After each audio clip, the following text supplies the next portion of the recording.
कठिन तपस्या करते करते, लेकिन फिर भी आपके वास्तविक स्वरूप को नहीं पहचान पाता।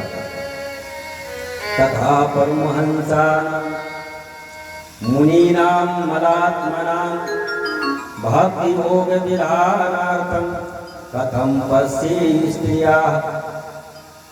ऋषि महर्षि हजारों वर्ष कठिन तपस्या करने के बाद में भी आपको समझ नहीं पाते। वेद पुराण शास्त्र आपका गान करते करते थक जाते हैं, लेकिन वो भी आपका पार नहीं पाते। हम तो एक साधारण स्त्री हैं। कथम पश्ये स्त्रिया, मैं तो एक साधारण स्त्री हूँ, मैं आपको कैसे समझ सकती हूँ। आप तो जिनको जनाना चाहें आपको वही समझ सकता है। मैं तो केवल आज तक यही जानती रही, कृष्णाय वासुदेवाय देवकी नंदनाय च। मैं तो केवल आज तक यही समझती रही कि ये कृष्ण है, ये वसुदेव नंदन है, ये देवकी के पुत्र हैं, नंद गोप कुमाराय, ये गोपियों के साथ में क्रीड़ा करने वाले गोविंदाय नमो नमः। आपको तो वही समझ सकता है जिसको आप जनाना चाहें, लेकिन आप जिसको जनाना ना चाहे वो जान भी नहीं सकता। आप भले ही सन्मुख रहते।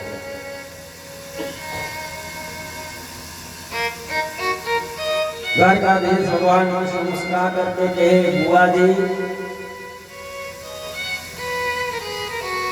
हम तो आपके भैया के बेटे हैं। कुंती मैया ने कहा कि कब तक ये पर्दा डालते रहोगे कन्हैया। द्वारकाधीश भगवान कृष्ण ने कहा कि बुआ जी यदि आज आप हमको भगवान मान ही बैठी हैं, यदि आप हमको भगवान मानती हैं तो हम भगवान हैं, और जो तुम मांगना चाहती हो मांग लो, हम तुमको देने के लिए तैयार हैं।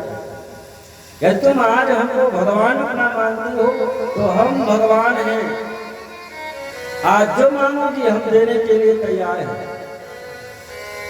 तो कुंती मैया ने कहा कि प्रभु यदि आप देना ही चाहते हैं तो हमको एक ही वरदान दें, और ऐसा वरदान तीनों लोगों में कभी किसी ने मांगा नहीं, ना मांगेगा और ना कभी कोई मांग सकता है।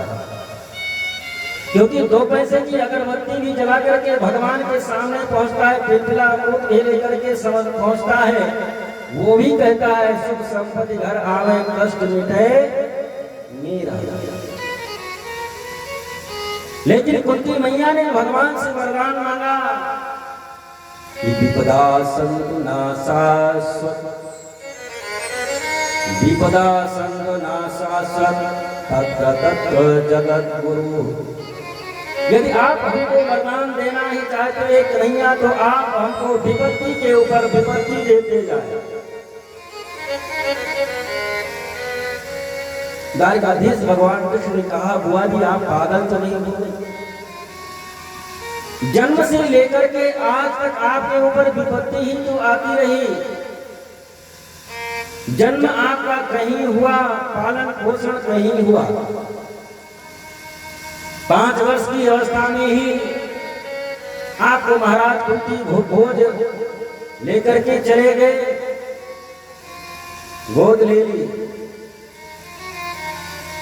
युवा अवस्था हुई, विवाह हुआ, वो भी ऐसे बाण रोगी के साथ में, पति का सुख नहीं। वो तो दुर्वासा ऋषि की सेवा करने के प्रभाव से, उनके आशीर्वाद से, जो देवताओं को बुलाने का मंत्र मिला था, उन मंत्र के प्रभाव से ये 5 पुत्र आपको प्राप्त हुए। और 5 पुत्र प्राप्त तो हुए, लेकिन इन पुत्रों को मारने के लिए दुर्योधन भरसक प्रयास करता रहा। लज्जाग्रह में जलाने का प्रयास, और महाभारत ऐसे महायुद्ध में जिसमें 18 अक्षौहिणी सेना लेकर के दुर्योधन लड़ने के लिए आया, तुम्हारे 5 ही बेटे दुर्योधन के तरफ से लड़ने वाले भीष्म, द्रोणाचार्य, कृपाचार्य, कर्ण ऐसे महारथी, उनसे किसी प्रकार से रक्षा करता है। महाभारत युद्ध समाप्त हुआ, अश्वत्थामा आया तुम्हारे बेटे को मारने के लिए, लेकिन तुम्हारे पोतों का सर काट करके लेकर के चला गया। जन्म से लेकर के आज तक आपको कौन सा सुख मिला जो आज आप दुख मांग रही हैं? और बुआ जी, आपके ऊपर जब जब विपत्ति पड़ी, जब जब कष्ट पड़ा, हमको द्वारिका छोड़ करके आना पड़ा आपकी रक्षा करने के लिए। कुंती ने कहा, इसीलिए तो मैं विपत्ति मांग रही थी, इसीलिए तो मैं आपसे विपत्ति मांग रही थी। जब जब हमारे ऊपर विपत्ति पड़ेगी, मैं आपका स्मरण करूंगी और आप भाग करके द्वारिका छोड़ करके आएंगे और आपके दर्शन करने का सौभाग्य, आपके सानिध्य में रहने का सौभाग्य हमको प्राप्त होता है। सुख और समृद्धि आने पर कौन आपका स्मरण करता है? हर प्रकार से सुखी संपन्न हो जाने के बाद में कौन आपको याद करता है? कम से कम बार बार विपत्ति आती रहेगी, कष्ट आता रहेगा, तो कम से कम स्मरण तो आपका हमेशा बना रहेगा। हमारे ऊपर विपत्ति आएगी, आप आएंगे रक्षा करने के लिए, कम से कम आपका दर्शन तो होता रहेगा। एक भक्त के लिए तो सबसे बड़ा कष्ट यही होता है, भगवत विस्मरण हो जाना। हनुमंत विपति प्रभु सोई, जब तब सुमिरन भजन न होई।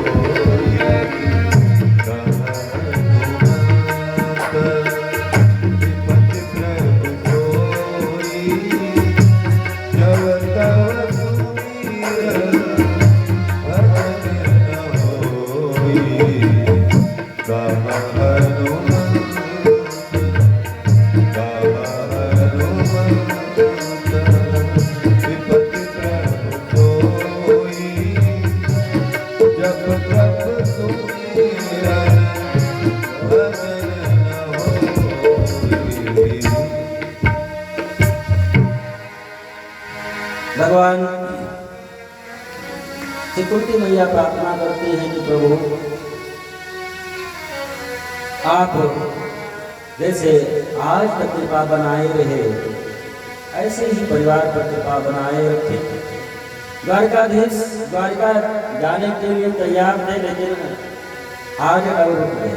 वारी आप कह रही हैं तो आज रुक ही जाएंगे नहीं। लेकिन वास्तव में भगवान द्वारिका जाने से रुके क्यों? सबसे बड़ा कारण तो ये था कि भीष्म अभी भी युद्ध स्थल में बाणों की सैया पर पड़े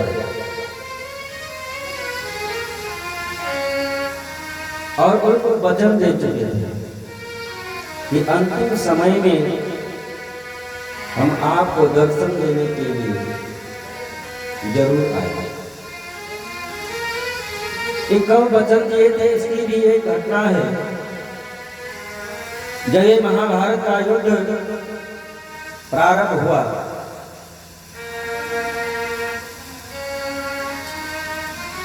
दो दिन का युद्ध हुआ और 2 दिन के युद्ध में, महाभारत के 2 दिन के युद्ध में दुर्योधन के 10 भाई मार दिए गए।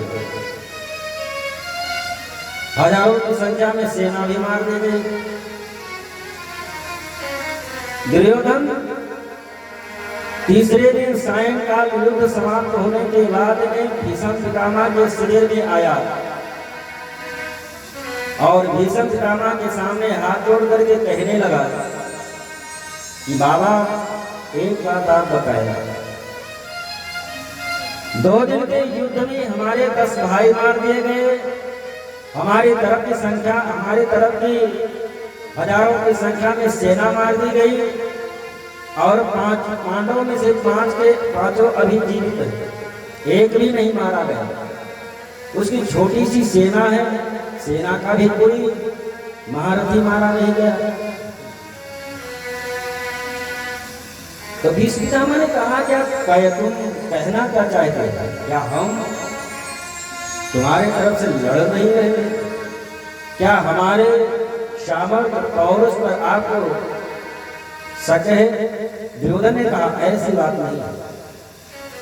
मैं जानता हूं कि आप में वो सामर्थ्य, वो शक्ति है कि आप एक ही बाण में अर्जुन के रथ सहित अर्जुन को हजारों किलोमीटर दूर आप फेंक सकते हैं। वो शक्ति, वो सामर्थ्य आप में है। मैं वही तो सोच रहा हूं कि हमारे तरफ लड़ने के लिए आप जैसे योद्धा महारथी द्रोणाचार्य, कृपाचार्य, कर्ण ऐसे महारथी हमारे तरफ से लड़ने वाले,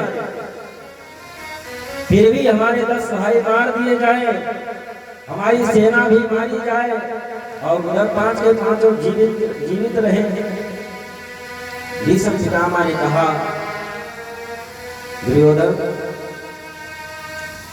ठीक है, गंगा पुत्र भीष्म आज प्रतिज्ञा करता है कि कल के युद्ध में 5 पांडवों में से 5 में से एक को मैं जरूर मारूंगा और एक को मैं मारूंगा। 4 उनके वियोग में वैसे ही समाप्त हो जाएंगे। कल महाभारत का युद्ध समाप्त हो जाएगा।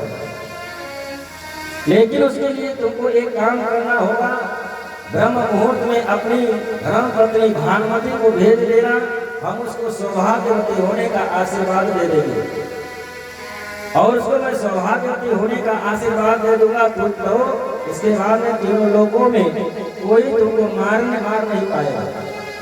लेकिन ये बात केवल हम जाने, तुम जानो, तुम्हारी पत्नी भानुमति जाने, 3 के अलावा चौथे तक ये बात पहुंचनी नहीं चाहिए। दुर्योधन ने कहा, ठीक है। दुर्योधन तो वहां से चला गया, लेकिन वो परमात्मा से कौन सी बात छुप सकती है? परमात्मा तो चींटी के पैर में नूपुर जो बंधा होता है, उस नूपुर की आवाज को भी सुनता है। कितनी बड़ी चींटी होती है, उसके पैर में नूपुर बांधा जाए तो कितना बड़ा होगा, उसकी आवाज कितनी होगी। लेकिन परमात्मा उस आवाज को भी सुनने में सामर्थ होता है। द्वारकाधीश भगवान कृष्ण मन में विचार करने लगे कि भीष्म पितामह ने प्रतिज्ञा कर ली, उनके प्रतिज्ञा को टालने वाला तीनों लोगों में कोई नहीं है। भीष्म पितामह ने प्रतिज्ञा जो की, उसको ब्रह्मा जी अपनी लेखनी के द्वारा लिख देते हैं। कल 5 में से एक को मारेंगे, 4 उनके वियोग में मर जाएंगे। कल के बाद में तीनों लोगों में कोई हमारे सहारे नहीं रहेगा। सब लोग यही कहेंगे कि पांडव द्वारकाधीश कृष्ण के सहारे रहे और 5 के 5 मार दिए गए। कल के बाद में कोई हमारे सहारे नहीं रहेगा। जो हमारी प्रतिज्ञा कि सुनि मुनि को कहूँ सारोसा भजहि मोहि तज सकल भरोसा करो सदा तिनकी रखवाली जीव काल कहे राखो। तो संपूर्ण भरोसा का परित्याग करके जो हमारे सहारे रहता है, मैं उसके उसी प्रकार से रक्षा करता हूँ जिस प्रकार से माँ अपने बालक की रक्षा करती है। लेकिन कल के बाद में कोई हमारे सहारे नहीं रहेगा। रात्रि के लगभग 12 बजे द्वारकाधीश भगवान कृष्ण अर्जुन के शिविर में आए, अर्जुन को जगाए। अर्जुन उठ करके बैठे, कन्हैया दिन भर तो युद्ध किए हैं, रात में तो कम से कम सो लेने दो। द्वारकाधीश ने कहा कि रात में सोओगे तो कल बचोगे नहीं।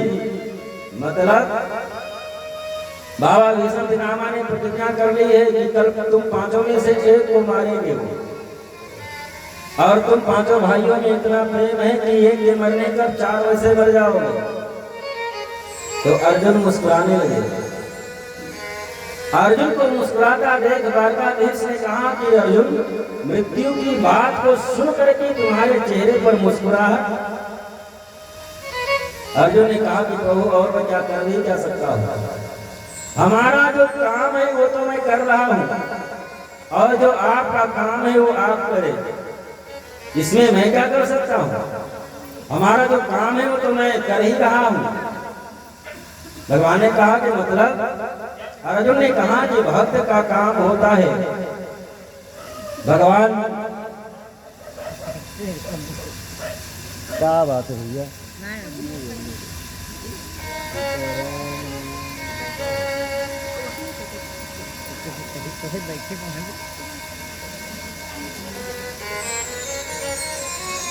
बगल से आवाज आ तो कथा भूल जाएगी। तो कथा एक कई तरफ हो, चाहे यहाँ कथा हो चाहे यहाँ, और दूसरे तरफ कथा हो लगा तो हमारे लिए समस्या हो जाए। आया तक पोथी पढ़ी जो पढ़ी वह बतावा करी।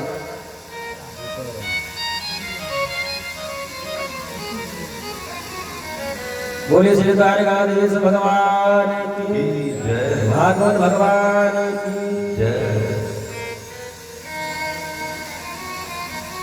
अर्जुन ने कहा कि प्रभु, जो हमारा काम है तो हम कर रहे हैं, आपका जो काम है आप करें। द्वारकाधीश भगवान कृष्ण ने कहा कि मतलब, अर्जुन ने कहा कि भक्त का काम होता है भगवान का चिंतन करना। वो तो सोते जागते उठते बैठते 24 घंटा निरंतर में आपका चिंतन करता था, और भगवान का काम है चिंता करना। हमारा चिंता करने का काम हमारा नहीं है, लेकिन आज हम लोग उसका ठीक उल्टा करते हैं, चिंता हम करते हैं। लेकिन जब भगवान का चिंतन भक्त करता है तो चिंता करने का काम भगवान का बन जाता है। द्वारकाधीश भगवान कृष्ण मन में विचार करने लगे, अजीब भक्त है ये सब। वहां से उठे और चले आए अपनी बहन द्रौपदी के शिविर में। लगभग तो 2:30 बज गए थे रात में। आवाज लगाई, बहन द्रौपदी बाहर निकल करके आई। क्या है बहन, कल तुम्हारी ये चूड़ी टूट जाएगी, सिंदूर धुल जाएगा, सुहाग मिट जाएगा।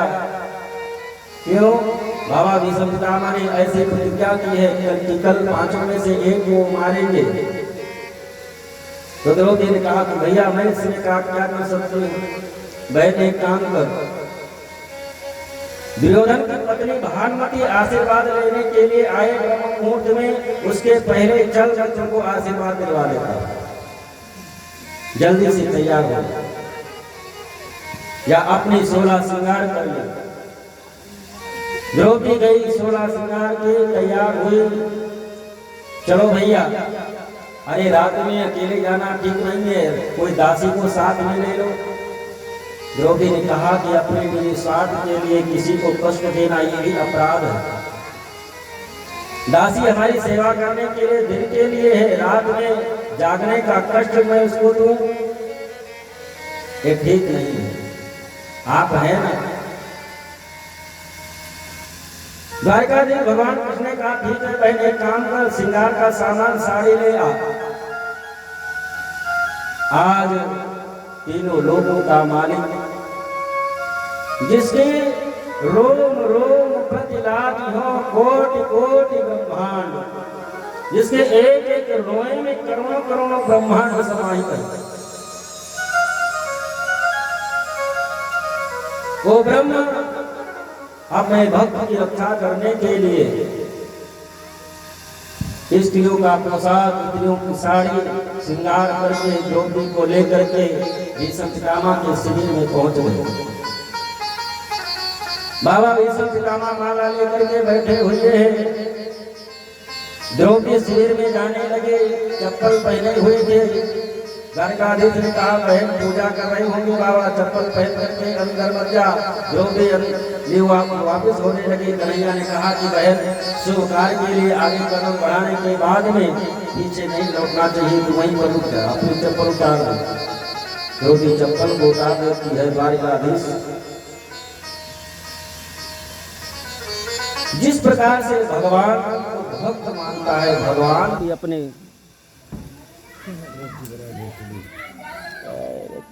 2 लीटर 3 लीटर तेल लागत है। अरे तो लैटिया कौन भरोसा। अरे जहाँ सब जात है 2-4 लाख 5 लाख, तहाँ 4-4 2,000 3,000 और से कम है। 3,000 रुपये ज़्यादा तेल लागे कि 7 दिन के कथा में।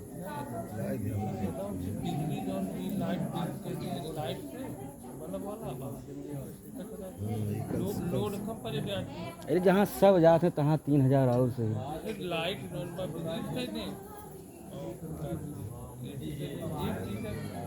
आधा मतलब 1 लीटर से 5